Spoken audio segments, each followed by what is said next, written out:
Narito tayo ngayon upang matunghayan ang nakakakilig, napaka-sweet at talaga namang sobrang pinaka-inaabangan at sinusubaybayan na love story ni Kuya Jomar at ni Ate Carla o ng Jomcar Love Team.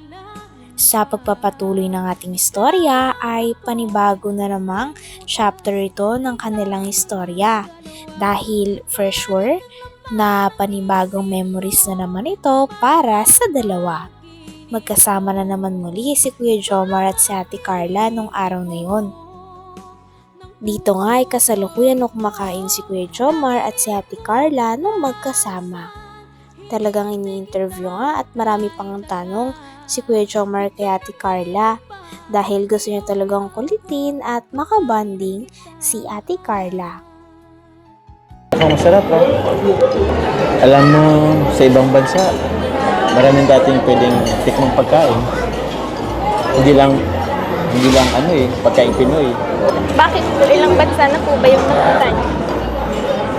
Actually, isa pa lang naman. Pero, sabi kasi nila, sila Kuya Rab mo kasi ang dami na kasi ibang napunta nila eh. Iba't ibang pagkain. So, mas madami. So, hindi ko naman masarap yung pagkain doon. Ikaw ba, Carla, tanungin kita, saan bang bansa gusto mong makapunta? Sa Hong Kong. Sa Hong Saka Kong? Thailand. Oo. Japan. Ang dami naman na sa bucket list mo ay pwede naman natin yan tuparin pa isa-isa. O sa isa-isa lang kasi ipon muna tayo. May naisip tuloy ako, Carla, at kaya kung bili tayo ng alkansya. Ipon, doon tayo mag-iipon. May attention po ako sa bahay. Oh? May alkansya? Baka naman yung alkansya nyo para sa inyo namang pamilya. Yung sa atin, iba naman. Yung pwedeng alkansya para pag mag-travel tayo. Yung pag mag-date tayo. Pwede rin tayong kumuha doon. Tapos, basta ang dami ko pang naiisip eh. Game? Okay ba sa'yo yun? Sige yan ha. First time mo bang makatim ng sila ice cream? Yes po. So first time mo. Uy, wag kasama talaga yun. Itong sili. Yan. Ako kukuha. Bakit? Kasama yun sa kinakain. Try mo nga po. Kakain ko to? Yes po. Sige, basta sagutin mo ko. Sabi na lang natin. Patingin ako Subuhan kita. Gusto mo? Ano? Bakit?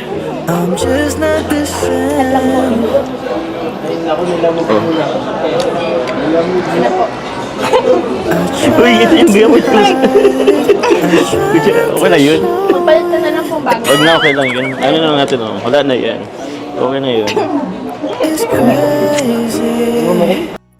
Dito nga ay nagumpisa na ang paglalakbay ni Kuya Jomar at ni Ate Carla sa Bulkang Mayon. Napakaganda nga ng panahon noon at talagang kitang-kita ang bulkan na napakasikat naman. Kaya natuwa nga rin si Kuya Jomar at si Ate Carla dahil marami silang mga pictures at marami silang magagandang moments habang sila ay magkasama doon. May laway ko na po yun ay. Okay lang yun. Yep.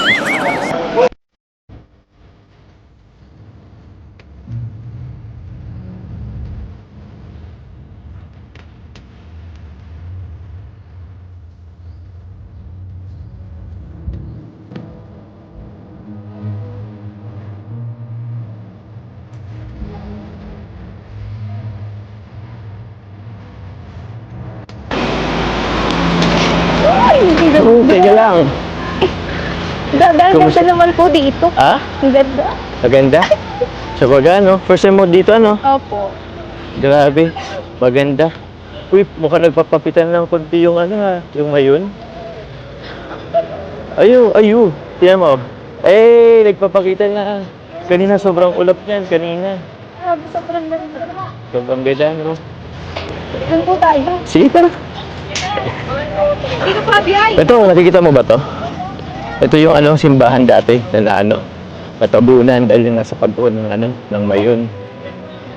Wow! Ganda.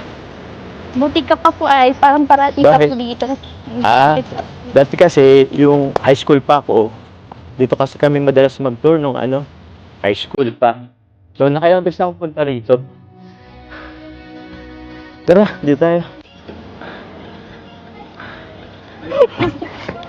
Bawa ko na po ako sobrang excited. Teka lang. Karaan po. Tingnan mo, ang ganda oh. Malapit na magpakita. Sheesh. Grabe. Nung lakaran pa lang, nasa Palawan tayo. Ngayon nasa Albay na tayo. Nasa Mayon.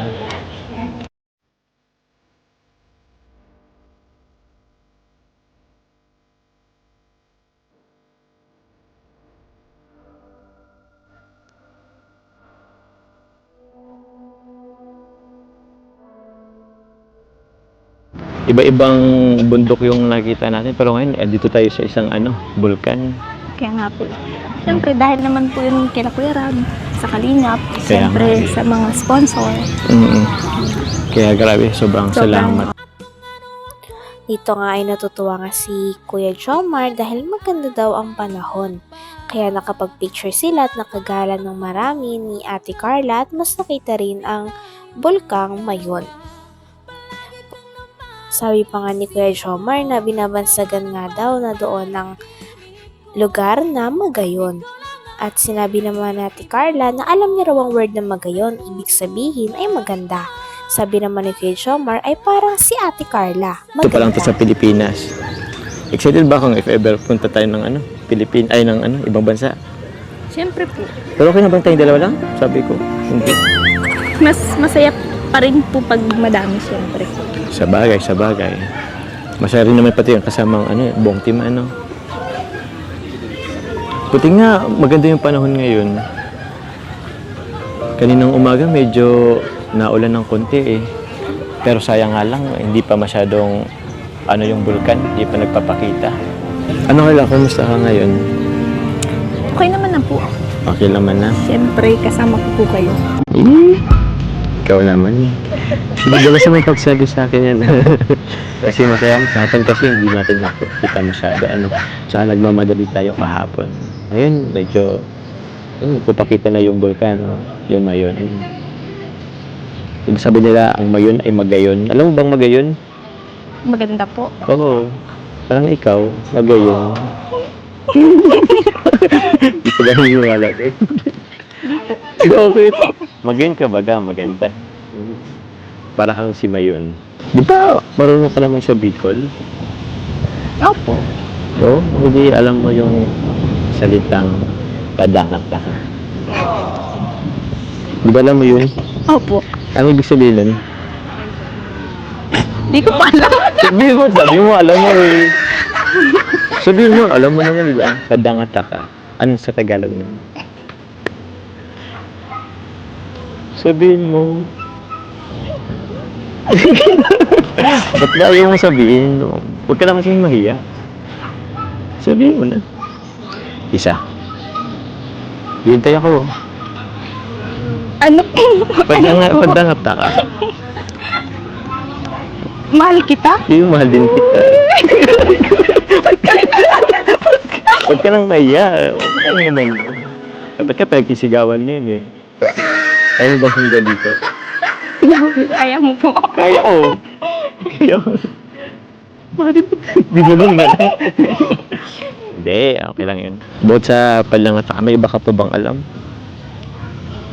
May salita? Wala na po. Wala na?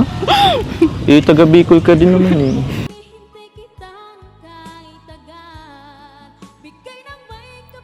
Hanggang dito na lamang muna ang ating nakakakilig, napaka-sweet at talaga namang sinusubaybayan at pinakainaabangan na love story ng Jomcar Love Team o ni Kuya Jomar at ni Ate Carla.